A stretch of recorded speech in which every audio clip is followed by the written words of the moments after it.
resultado eleitoral de outubro, que trouxe Lula pela terceira vez à presidência, também trouxe uma condição complexa para o governo. Uma base parlamentar conservadora que busca barrar as iniciativas do governo petista. Mas Lula não se deixou paralisar. Primeiro nomeando integrantes dessa base parlamentar conservadora para a composição do governo. Com essa flexibilidade, conseguiu número suficiente para aprovar matérias legislativas importantes, como a aprovação de recursos para o pagamento dos programas sociais, Bolsa Família, sobretudo para os setores sociais que padecem de insegurança alimentar. Mas isso não funciona em todos os casos, como, por exemplo, na reestatização da Eletrobras e também na aprovação de uma reforma tributária que cobre mais dos mais ricos. Aí é muito mais difícil. De toda sorte, Lula está conseguindo aprovar uma série de propostas que foram promessas da campanha eleitoral, o que seria muito maior se houvesse a convocação sistemática do povo organizado. Latitude Brasil está começando. Alô, amigos e amigas do programa Latitude Brasil por Telesul. Uma grande satisfação esse nosso novo encontro para buscar entender a situação política no Brasil atual, com já completando mais de 3 meses do governo Lula, onde se verifica uma situação muito especial da relação do presidente Lula com o Congresso Nacional. É isso que queremos buscar destrinchar hoje para buscar entender quais são as dificuldades que estão acontecendo para que o governo Lula possa tomar medidas fundamentais que dependem, obviamente, da aprovação do Congresso Nacional. E aí tem uma situação onde as duas casas são controladas não exatamente por aliados, ao contrário, muito ao contrário. O Centrão prevalece, o Centrão como um adversário político, mas para explicar essa conjuntura, quem está aqui conosco é um grande especialista em matéria política, sobretudo do Congresso Nacional, que é exatamente Antônio Augusto Queiroz, que é consultor político do Departamento Intersindical de Assessoria Parlamentar, com uma vasta experiência nessa área. Quem dou as minhas boas-vindas, já pedindo para dizer: o presidente Lula está sitiado, estaria amarrado, estaria controlado? É certa essa apreciação? Boa noite, Antônio Queiroz. Boa noite, Beto Almeida. É uma satisfação participar mais uma vez do seu programa e dizer inicialmente o seguinte, que, de fato, o presidente Lula está sendo pressionado em duas vertentes. A vertente política, que dominava a gestão pública no governo anterior, através do Centrão, né? E a vertente fiscalista ou liberal de mercado, que não aceita uma mudança de visão do Estado em relação ao emprego dos recursos públicos, que entende, né, que o Estado deve continuar o Estado mínimo. E a visão do PT, do governo do presidente Lula, é no sentido de que o Estado tem que ser o Estado necessário, o Estado suficiente para atender às necessidades da população. E isso implica políticas públicas que têm impacto financeiro. E também implica dirigir essas políticas por intermédio de pessoas que têm um compromisso e visão de mundo que respeite a ciência, né, que defenda a democracia e que assuma compromisso com a inclusão social. Afinal, o país é um país muito rico, mas muito desigual. E o presidente foi eleito exatamente por esse diferencial. Ele foi eleito porque a população chancelou o seu programa de governo, e esse programa de governo passa por rever políticas públicas excludentes e substituí-las por políticas públicas que incluam a população. Ou seja, a ideia é incluir o pobre no orçamento público brasileiro, que ele foi excluído nos últimos anos. E o presidente, é bom dizer, pegou uma situação atípica. É a primeira vez que não tem uma transição decente. O governo que saiu, perdeu a eleição, né, e que estava loteado, dividido. De um lado, tinha entregue a gestão para a presidência da Câmara, por intermédio do Centrão, né? E de outro se recusava a reconhecer o resultado da eleição. Então foi uma transição muito difícil, está sendo difícil, né? Estão vendendo dificuldade para colher facilidades, o mercado tem resistido e pressionado aí por um chamado arcabouço fiscal que garanta o pagamento dos credores em detrimento de investimento na área social, de modo que é um ambiente realmente muito tenso. Mas eu acho que, para as necessidades imediatas do governo, o presidente está indo muito bem, porque conseguiu aprovar a PEC da transição, antes mesmo da posse, foi fundamental para dar o mínimo de funcionamento à máquina pública e honrar alguns compromissos de campanha, né? Teve que remontar o governo, que estava completamente desmontado, né? E agora está organizando a equipe para começar a governar verdadeiramente. O que ele depende do Congresso são matérias que exigem um quórum não de maioria, de alteração constitucional, mas no limite de maioria absoluta. E para esse número vai ter que fazer algum tipo de concessão, mas consegue, na minha avaliação, com menos dificuldade do que a imprensa e o mercado vem dizendo, como forma, inclusive, de fazer com que o governo faça mais concessões, né? A mídia convencional está exagerando no sentido de dar uma imagem de que o presidente estaria completamente sem iniciativas. Porém, nós temos visto que o presidente tem buscado fazer as alianças possíveis e necessárias para dar passagem a essas aprovações mínimas do Congresso. Ocorre que não há uma maioria parlamentar no caso do presidente e ele já fez muitas concessões para compor um governo. Nós temos visto aí que, em alguns casos, alguns ministérios, inclusive, essa composição tem sido muito difícil para levar adiante. No entanto, é claro que o presidente Lula está olhando para o fundamental, para o mais importante. Agora, um cenário que não entrou ainda em cena é de uma participação da sociedade, já que o presidente ele é exatamente um homem que se originou nas lutas, nas ruas, nas greves, e tem uma autoridade muito grande sobre esses setores, inclusive sobre os setores empresariais que também querem as políticas econômicas de expansão, digamos assim, dos gastos do presidente. Isso poderá modificar com maior participação social do povo brasileiro? Sem dúvida, Beto. Eu acho que o governo já fez algumas entregas, né? As primeiras a gente pode mencionar a volta do Bolsa Família, né? A volta do Minha Casa Minha Vida, o decreto que estabelece a igualdade remuneratória de gênero, quer dizer, o mesmo salário para homem e mulher que exercem a mesma atividade. O governo tem entregas engatilhadas, como criou a mesa de negociação no serviço público e já anunciou o reajuste dos servidores, né? Está retomando mais médicos, com a contratação ao longo do governo de 25 mil médicos para atender as comunidades mais carentes, né? O programa Desenrola, que é um programa muito importante que o governo está colocando em prática, vai ser fundamental nessa crise de crédito no mundo inteiro, porque vai dar capacidade às famílias de poder ter crédito.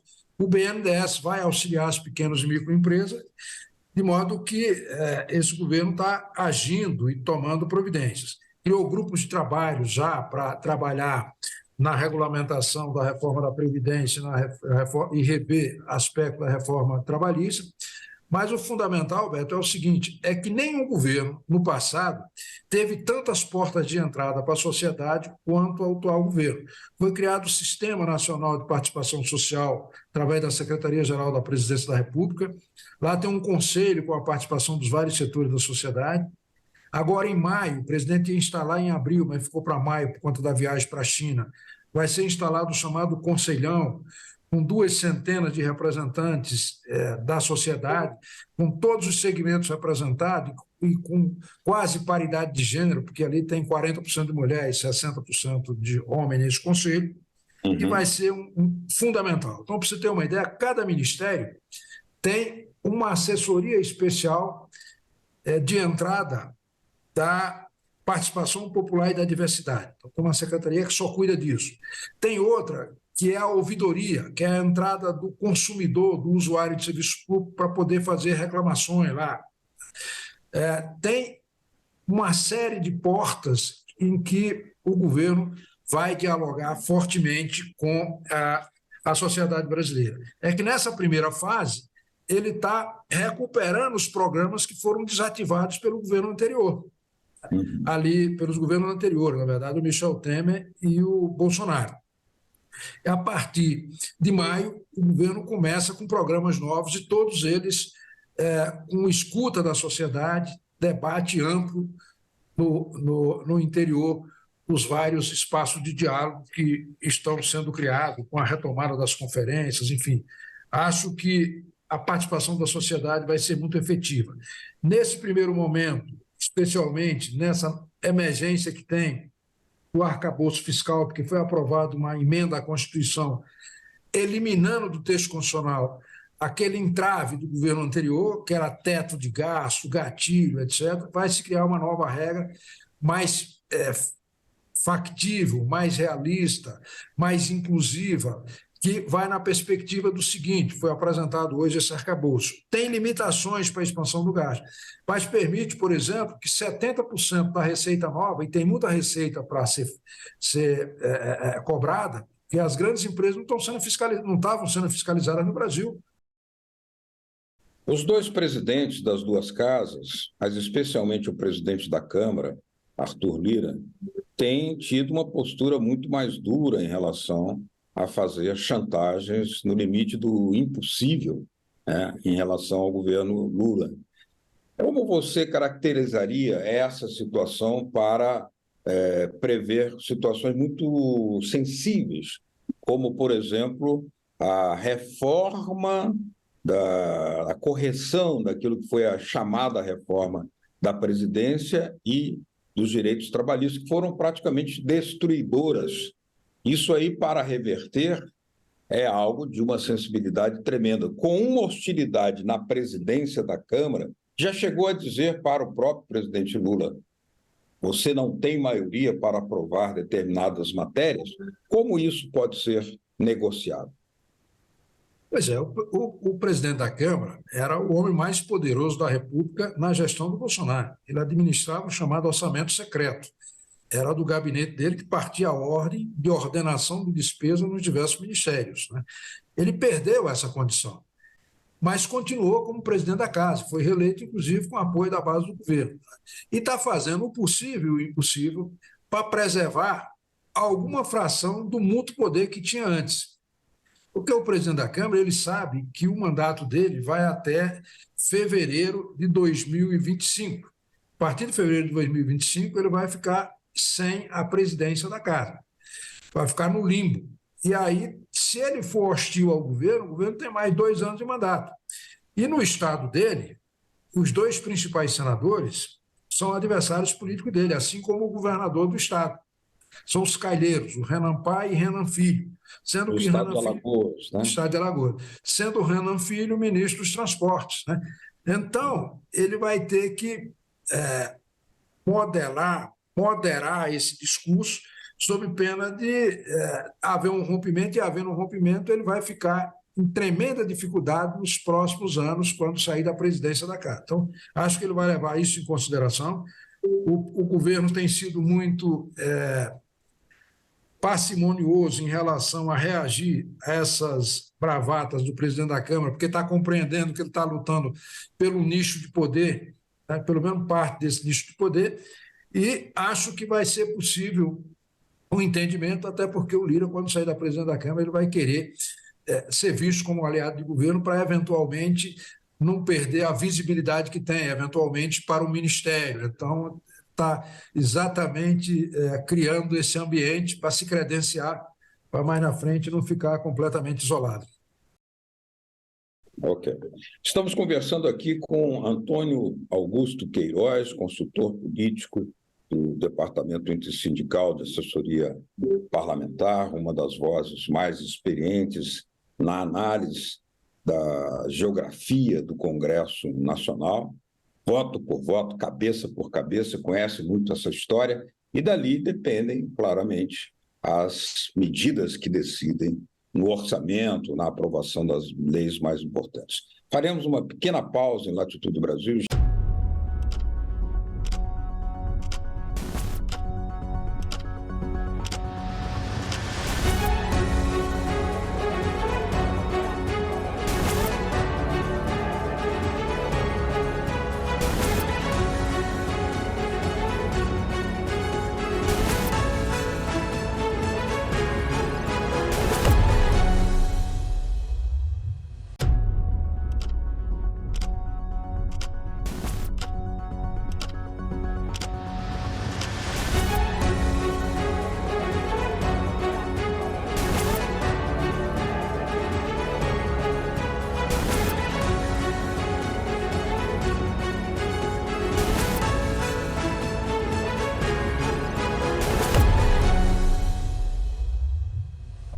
Latitude Brasil está de volta, hoje conversando com o analista político, consultor político Antônio Augusto Queiroz, consultor do Departamento Intersindical de Assessoria Parlamentar, um dos instrumentos de acompanhamento sistemático, tem uma larga trajetória no acompanhamento da atividade congressual brasileira. Nesse caso específico da reforma da Previdência, que precisa ser revista, reconstruída, porque, na verdade, ela foi mais uma demolição do que uma reforma, foi uma deforma, como se diz no modo de falar dos aposentados e trabalhadores. Qual é especificamente a estratégia que o governo deverá adotar, já que aí são interesses poderosos que fizeram a aprovação de matéria tão nefasta ao povo brasileiro? Olha, Beto, realmente a questão da reforma tributária, da reforma previdenciária é bastante complexa, porque ela requer alteração no texto constitucional. E essas forças que tiveram no poder nos últimos 6 anos construíram uma reforma muito draconiana, de desconstitucionalização de regras e que criou enormes dificuldades para a aprovação com quórum de 3/5, né, para reinserir no texto algumas perversidades, algumas matérias que foram tiradas que são verdadeiras perversidades. Por exemplo, a questão da aposentadoria por invalidez. Imagina um policial que entra na atividade dele, um ano depois ele sofre um acidente. Se ele se aposentar por invalidez, ele vai receber 1,25, 1,35 avos do salário dele, que é um negócio completamente absurdo, né? Isso tem que ser revisto. A questão dos deficientes, a questão da idade mínima exagerada para alguns segmentos que ultrapassa a expectativa de sobrevida, especialmente na área rural. Tem uma série de pontos. Agora, a perversidade foi tão grande que o governo primeiro vai ter que não implementar algumas perversidades que foram aprovadas. Vou dar aqui um exemplo para você. O aposentado do serviço público, o servidor, hoje ele contribui para a Previdência, mesmo depois de aposentado, na parcela que excede ao teto do ao teto do regime geral, que são ali algo como 5, 6 salários mínimos, R$7.000. O que os caras aprovaram na reforma anterior? Aprovaram que esse limite de isenção, sobre o qual o aposentado e o pensionista não contribuía, o governo poderia obrigá-lo a contribuir com a isenção não de 7.000, mas de 1.000 e poucos reais de um salário mínimo. Então, você passaria a tributar sobre 5 salários mínimos desses 6, que é isento hoje. Isso é uma perversidade sem tamanho.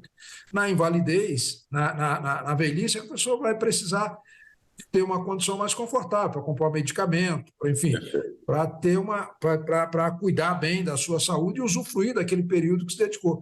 Isso está aprovado. É claro que esse governo não vai cumprir isso e não vai ser fácil retirar essa regra do texto.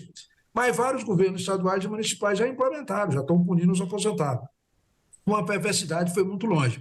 De qualquer maneira, eu acho que algumas mudanças que vão ser feitas de forma negociada, pactuada, para rever esses excessos, tem boa perspectiva de aprovação. Agora, a revogação da reforma, a chance é muito baixa, porque o parlamento tem muitas forças comprometidas com o mercado, comprometidas com uma visão fiscalista e que não vão permitir que fração tão significativa do orçamento sejam destinadas para aposentados e pensionistas, quando eles querem que seja destinada a honrar o compromisso com os credores da dívida interna e externa.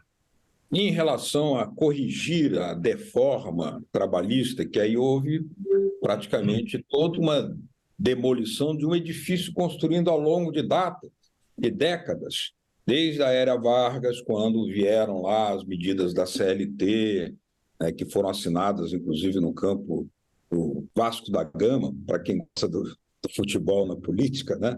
Já que o presidente, então, Getúlio Vargas, fazia questão de trazer o povo para a expansão desses direitos. Nós tivemos aí um tremendo problema, porque muitos setores que, inclusive, por equívoco, chegaram a apoiar a flexibilização das leis trabalhistas, hoje já reviram a sua posição, demorou, né, teve que sentir um pouco a dor, mas você, inclusive no DIAP, vocês sempre alertaram o problema que estava por detrás da chamada flexibilização, que na verdade era a destruição de direitos.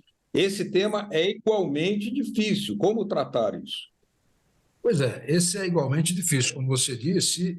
Vem uma onda neoliberal no mundo e o Brasil implementou tardiamente no governo Temer, no sentido de desregulamentar direitos e regulamentar restrições. Ou seja, o que é para beneficiar se retira da lei, o que é para prejudicar ou impedir o acesso a direito, se explicita essa proibição claramente no texto legal. Foi o que foi feito. Quer dizer, esse governo Temer e o governo Bolsonaro tentaram tornar desimportante o movimento sindical, o movimento organizado dos trabalhadores, né? Eliminaram todas as fontes de financiamento, uma coisa absurda, que é proibir que assembleias e acordos coletivos pudessem instituir uma contribuição coletiva para ressarcir o sindicato das despesas de mobilização por ocasião das campanhas salariais, quer dizer, coisas absurdas, além de terem suprimido direitos fundamentais, né? Então, acho que o presidente Lula já restabeleceu o protagonismo do movimento sindical, né? Reconheceu, já criou a mesa de negociação no Serviço Público Federal e já está criando os grupos de trabalho e vai recriar o Conselho Nacional do Trabalho no Ministério do Trabalho, vai rever essa questão do financiamento das entidades sindicais e vai enfrentar pontos da reforma. É outra que tem resistência do mercado, do setor e do parlamento, mas eles foram tão exagerados que eles mesmos reconhecem que houve excesso. Então, alguns pontos têm boa perspectiva de ser resolvido. Por exemplo, a figura do trabalho intermitente é uma coisa absurda. O sujeito fica à disposição do empregador o dia inteiro, se ele for chamado por meia hora, ele é remunerado por meia hora. Quer dizer, uma coisa absurda. Isso vai, naturalmente, acabar, né? Então, a ideia é fazer a coisa com base no tripé, quer dizer, garantir a continuidade do negócio, regulamentando e dando segurança jurídica, dar proteção ao trabalhador para que ele trabalhe com segurança e tenha uma velhice decente, protegido pela Seguridade Social e tenha seus direitos, e não sobrecarregue, não puna muito o consumidor desse serviço entregue por aplicativo. Então, é um equilíbrio nesse tripé, e hoje não existe isso. Uhum. E questões relacionadas ao mundo financeiro, o poder financeiro sobre a política. Por exemplo, a mudança constitucional que criou o Banco Central independente, ou autônomo, como se diz, ela vem sendo objeto de uma contestação enorme, né, do próprio presidente da República, porque o Banco Central está, na prática, impedindo o presidente Lula de tomar as medidas necessárias, praticando irrealismos em relação à matéria de inflação, de metas de inflação, de taxa de juros exorbitantes. Essa questão, para ser modificada, para, por exemplo, permitir que o governo possa ter uma capacidade de alterar essa relação, ou anular ou alterar a própria possibilidade do governo nomear, por exemplo, os executores da política monetária nacional. Você acha que isso poderá receber, no quadro atual do Congresso, um tratamento e uma resposta democrática? O governo teria força para isso hoje? Pois é, esse é um problema. Se estabelecer um mecanismo de mandato para os diretores do Banco Central, em que, em tese, eles seriam inamovíveis nesse período, só numa situação muito extrema. E eu acho que o governo dispõe de instrumentos para forçar a renúncia daqueles que estejam agindo apenas por razões ideológicas a serviço do mercado.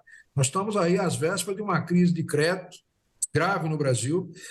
Os bancos, se não venderem crédito, eles não sobrevivem, os grandes, né? Tem alguns que dependem da taxa de juros, mas a maioria depende da circulação de crédito, né? E o presidente do Banco Central e os diretores do banco, se perseverarem nessa linha, o presidente pode pressioná-los a que renuncie ou exigir do Senado que os destitua, porque tem uma outra regra combinada com isso. Ele não está ali apenas para usar a taxa de juros, aumentar o custo do capital para controlar a inflação, até porque a inflação não é de demanda, não tá, a inflação não está por excesso de circulação de recursos, pelo contrário. Né?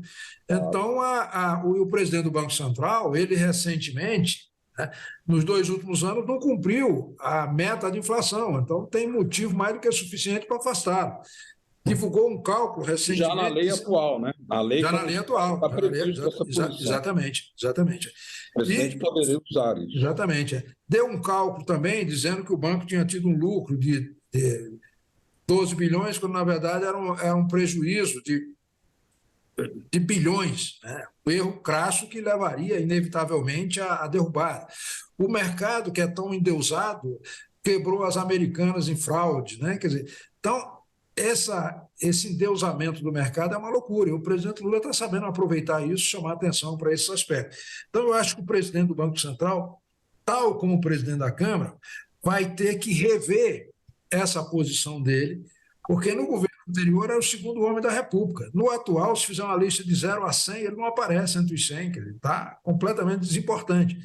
E está fazendo esse tipo de resistência para ver se tem um entendimento com o governo para ter uma pacificação até a conclusão do mandato dele. Queria agradecer a sua presença aqui, Antônio Augusto, sempre um prazer, e para os nossos telespectadores é um privilégio poder ter uma informação tão qualificada sobre esses meandros do Congresso Nacional, porque aí dependem os rumos e as decisões práticas do ato de governar pela forma como é o presidencialismo no Brasil. Muito obrigado pela sua presença. Estaremos sempre de portas abertas aqui em Latitude Brasil. Muito obrigado, Beto. Um grande abraço a todos da Telesul. A vocês todos que nos acompanharam aqui em Latitude...